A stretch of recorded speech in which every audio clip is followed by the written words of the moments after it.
Welcome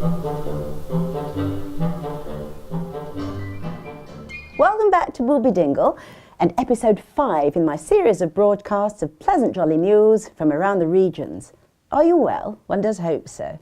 It's lovely to be speaking with you again. Well, one's been rushed off one's feet this week. First of all, we've had the Booby Dingle horse trials, tremendous fun, as always. And then, of course, we've had this dreadful business with my old chum Binky Farlington and the Bumblebees. Yes, it does rather sound like a 1980s pop group, doesn't it? No, it's worse than that. Well, of course, you wouldn't have heard, would you? Thank you, Perkins.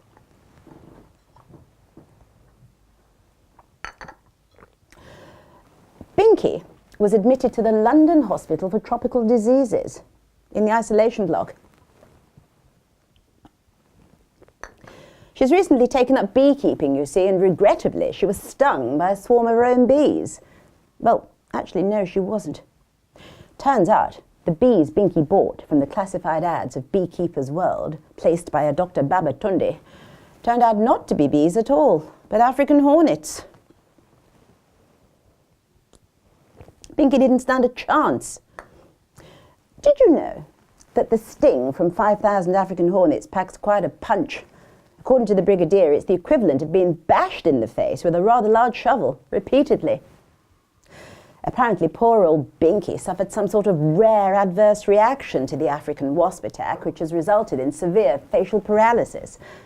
Temporary, the toxicologists believe. Awfully bad luck. I'm sure you'll all agree. She's got the whole of the medical profession quite baffled. She's at home now, recovering, and her team of nurses aren't allowing her to look in a mirror until the swelling subsides. Apparently, the mere sight of her own face at the moment could result in permanent psychological damage. Poor old stick. Must be quite tiresome for her. Right, on to this week's jolly news.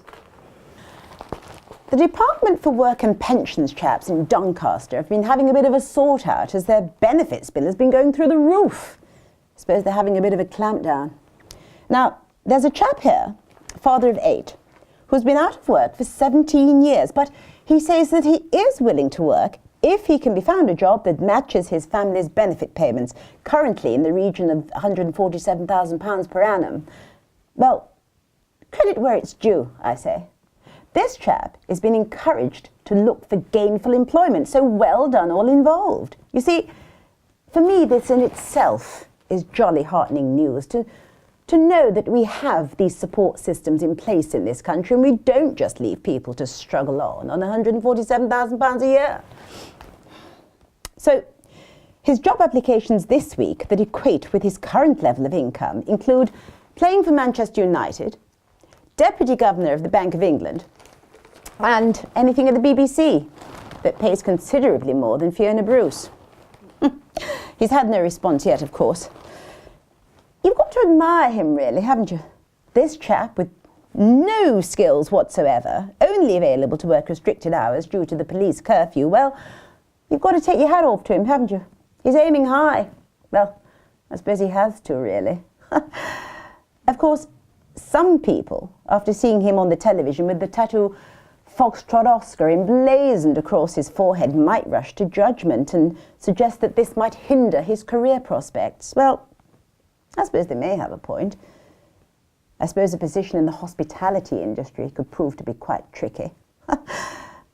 According to the Brigadier, this chap is nothing but a complete and utter scrounging arsehole.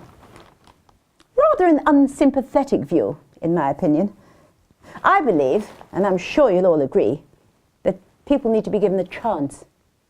So, I wish him all the best of British luck. I really do. Right, well, this is all for now. So, this is me, Tish Tushington, signing off. See you next time. Cheerio.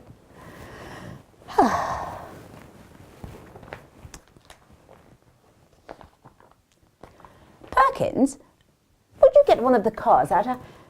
I think I'll go and see how Binky's recovery is progressing. I really ought to take her something. The Brigadier has suggested this, madam.